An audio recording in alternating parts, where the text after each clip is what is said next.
I'd like to start this section on the actual training routine with a prefatory point. Only if there was a God would he have the luxury of being able to read your genetic material, your DNA, and say to you with absolute certainty, "Sir, thou shalt perform 4 sets per workout, once every 101 hours. Any more, any less will compromise your progress." The point here, of course, is that I don't even have the luxury of being able to work with you in person, let alone read your DNA. Therefore, I can't guarantee anyone I'd start him out on the same baseline program the Almighty would. But then I ain't so sure it'd be all that different either, as at least we'd both be clear about the fundamental principles. I am going to suggest that everyone start with what I have determined, through vast personal experience as a trainer, works quite well for most.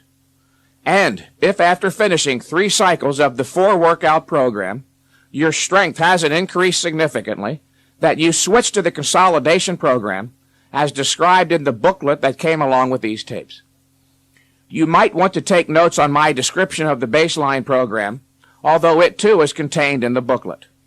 I want to go over this one verbally, however, as there are numerous important points and details which I believe you'll better understand if I explain them on tape. Some of the points relate to safety, and as a personal trainer, of course, safety is always of paramount concern. You will start by training once every 4 days on a 4-workout protocol. So, if you start on a Monday, that means you wouldn't train again till Friday.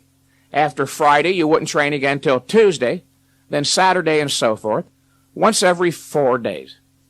And if a scheduling problem arises, so that you can't make it into the gym on day 4, take off 1 more day and train on day 5. Also, once you've been with the program for 3 weeks or so, start inserting an additional rest day or 2, even at random. If you do, you should never hit a sticking point, and here's why. As you grow stronger week to week, as you will with this program, that is, as you lift progressively heavier weights, the stresses on the body grow progressively greater too, until finally, unless you do certain things like add extra rest days, the stresses will reach a critical point. They'll constitute overtraining, and the first symptom will be a slowdown in progress. And if you continue with exactly the same volume and frequency protocol, there will ultimately be a complete cessation of progress.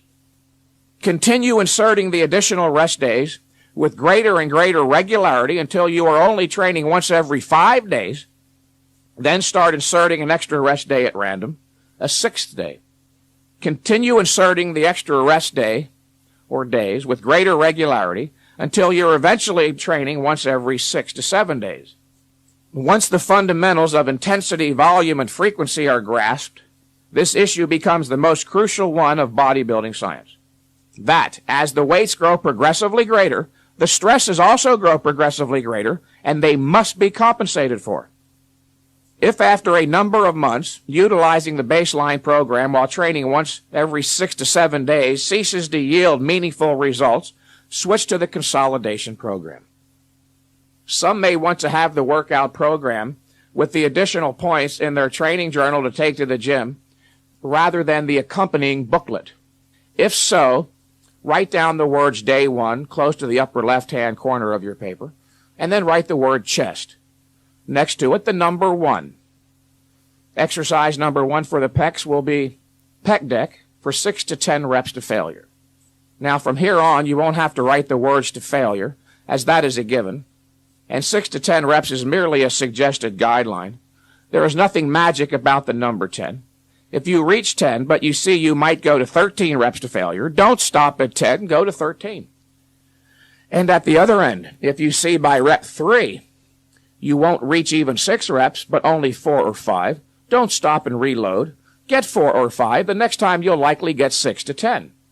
And if you don't have access to a pec deck, then flat bench dumbbell flies or cable crosses may be substituted. Directly underneath exercise 1, write out the word superset, and directly underneath that, the number 2. Exercise number 2 for the pecs will be the incline press, preferably on a machine such as the Smith, Hammer, Icarian, or Nautilus. If you don't have any machine for the incline press, you may perform either regular free weight barbell incline presses or incline dumbbell presses. Exercise number 2 should be performed for 1 to 3 reps, not 6 to 10, 1 to 3 reps. And make a parenthetic note next to the incline press. Use a fairly close hand grip. Your hands should be slightly closer than shoulder width. What should be wide are not your hands, but your elbows. Flare your elbows way back away from your torso toward your ears, and you'll feel all the stress go into the pecs. Contrary to popular opinion, a wide grip is not the best way to develop pecs.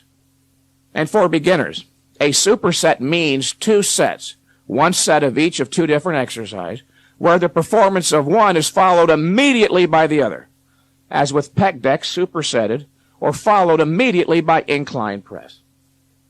All right, now write down the word back, still under day 1. Write down the word back, and then the number 1 itself. Exercise number 1 for the back will be close grip, palms up, pull downs, 6 to 10 repetitions. Close grip, palms up, pull downs. Directly underneath that, write down the number 2, which will be regular style, not stiff-legged, but regular deadlifts. There is no superset here, by the way. There will be no superset unless I specify. And where there is no superset, you may rest as long as necessary, but no longer. Don't overcomplicate this issue. Use your common sense. Let your breathing slow down, and as soon as you feel ready to resume training, do so. Do not allow the workout to degenerate into a race against the clock, and don't malinger either. The regular style deadlift is a very productive exercise, the most productive exercise of all, in fact, because it stimulates so much muscle mass, everything on the backside of the body, from the Achilles tendon to the nape of the neck. However, there is a bit of a risk factor here, not seen with most other exercises, so listen carefully. If you have one available and you are strong enough, use an Olympic bar with a 45-pound plate on each end of the bar, so you don't have to bend over quite so far. Always start with the bar rolled back flush against your shins. Grasp the bar with a slightly wider than shoulder width grip, and use an interlocking hand grip, where one hand is overhand, the other hand is underhand. Squat down in such a fashion that your hips are at least slightly lower than your shoulders. And most important of all, keep your back perfectly flat and your head up. Keep your back perfectly flat and your head up. You might even pick out a point on the wall, that crevice where the wall meets the ceiling, and keep your attention trained on that unwaveringly throughout. Then stand up in a deadlift fashion with considerable rotation around the hips until you're standing perfectly straight, no need to arch backwards. Then put the bar back down, reset, and do another. Perform 5 to 8 reps as close to failure as you're willing to go. If you have problems with your lower back, shrugs may be substituted, and do 6 to 10 reps to failure. That's all on day 1. Just 4 total sets. Then 96 hours or 4 days later is day 2. Write down the words day 2. On day 2, you will train legs. The first exercise is leg extensions, supersetted with exercise number 2, leg press. Now, just to the right of the words leg extension and leg press, using a common bracket or a parenthesis, indicate that each is to be performed for 8 to 15 reps. If you don't have a leg press, substitute squats, preferably in a Smith machine.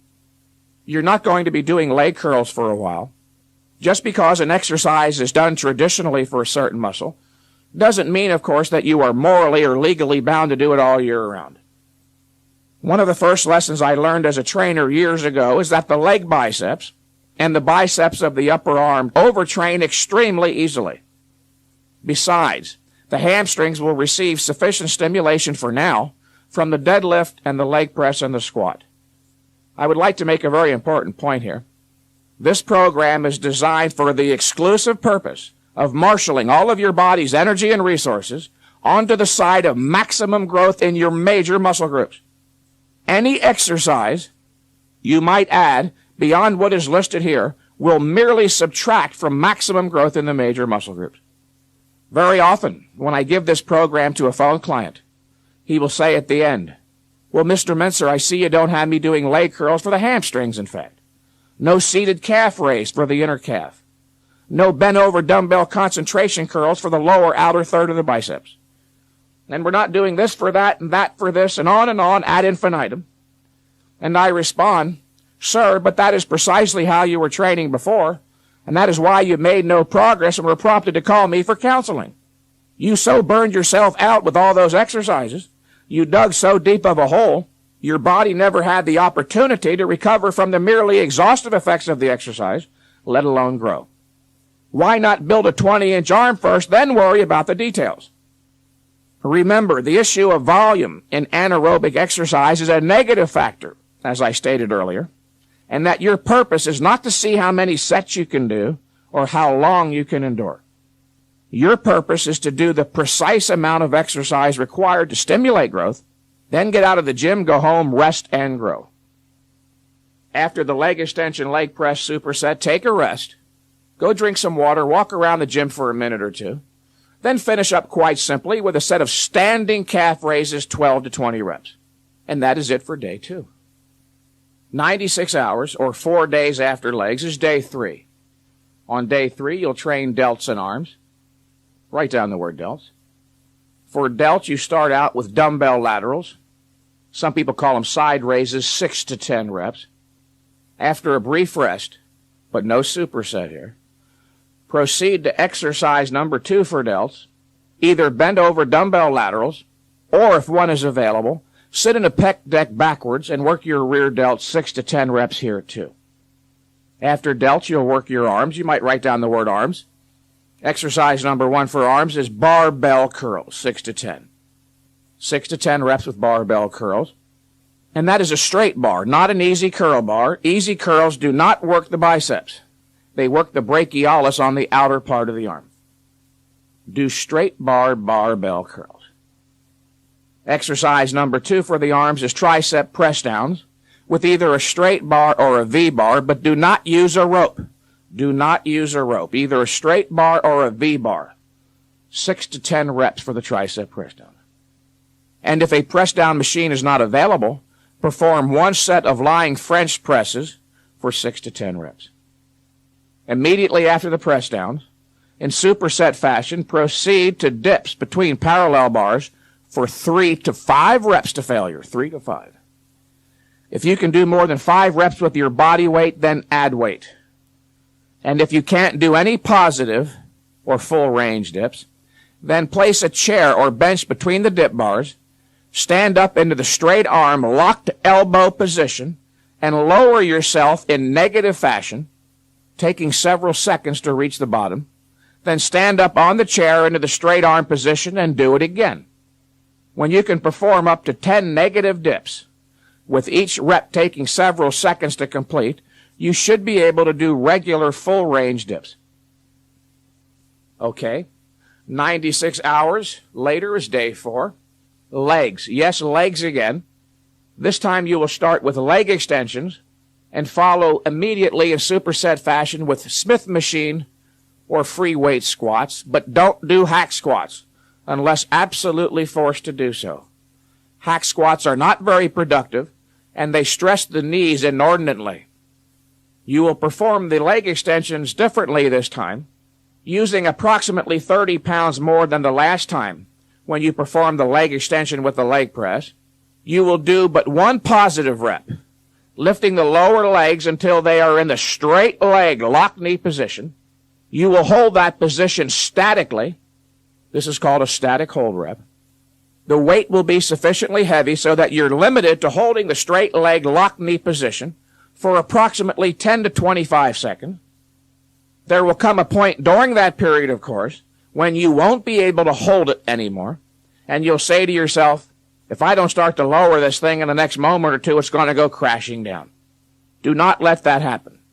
When you recognize it's necessary, lower the legs slowly in controlled negative fashion, not hyper slow or imperceptibly slow, but under strict control all the way down to the bottom.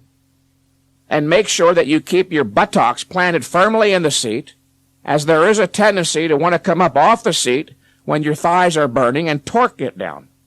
Do not torque it down. Lower with the strength of the thigh muscles alone. Then proceed immediately to the squat and perform 8 to 15 reps to failure. Take a rest for a couple minutes, go get some water, and finish once again with a set of standing calf raises 12 to 20. And then 4 days later, you start over with day 1 and repeat the 4-workout protocol as already described. Whenever I have a superset listed, as with pec deck and incline press, or leg extension leg press, or leg extension squat, start the warm-up on the second exercise. For instance, when performing the leg extension squat superset, if you start with the leg extensions without having first warmed up the glutes, spinal erectors, and so forth, by doing a couple of sets of squats first off, as you finish the leg extension and you're heading to the squat, you'll say to yourself, but my goodness, I forgot to warm up for the squat. Same thing with the incline press and the leg press. By warming up on the second exercise first, you cover all your bases in terms of a warm-up. And you'll also have the weight set on that exercise so that you may perform a true superset, where one exercise is followed immediately by another with no rest in between. And please, don't change the sequence of exercises I've listed. Everything I've given you here was for a good reason, which is not to say that you can't periodically change exercises, although I would be hesitant, as the exercises listed are all the best ones for the muscles involved. And don't make the mistake of gauging or evaluating the success of any one of these workouts by the standard of feeling whether or not you get sore or achieve a pump. I see certain people who have been training at Gold's Gym in Venice, California for hours every day for years. If achieving a pump was a surefire indication that growth was stimulated, these people would have 28-inch arms by now, as they get pumped every time they work out. The pump, of course, is only temporary and does not indicate that growth was stimulated. And if getting sore was necessary, I never would have won a physique title, as I almost literally never got sore, usually only after a layoff. You can only evaluate the success of any one of these workouts by whether or not you're stronger the next time you perform that workout. So, keep a training journal as described in the value-added booklet. I would suggest that if you have been training recently without a layoff prior to the time you intend to start this program, take a break entirely from training for 2 to 3 weeks. Having been overtrained, you've made a deep, too deep, an inroad into your body's recovery ability. It is important that this inroad be overcome, so that when you start with a properly conducted high-intensity routine, your body will have recovered all the biochemical resources necessary for optimal growth production. Please refer to the accompanying booklet for more information on how to properly implement this training program.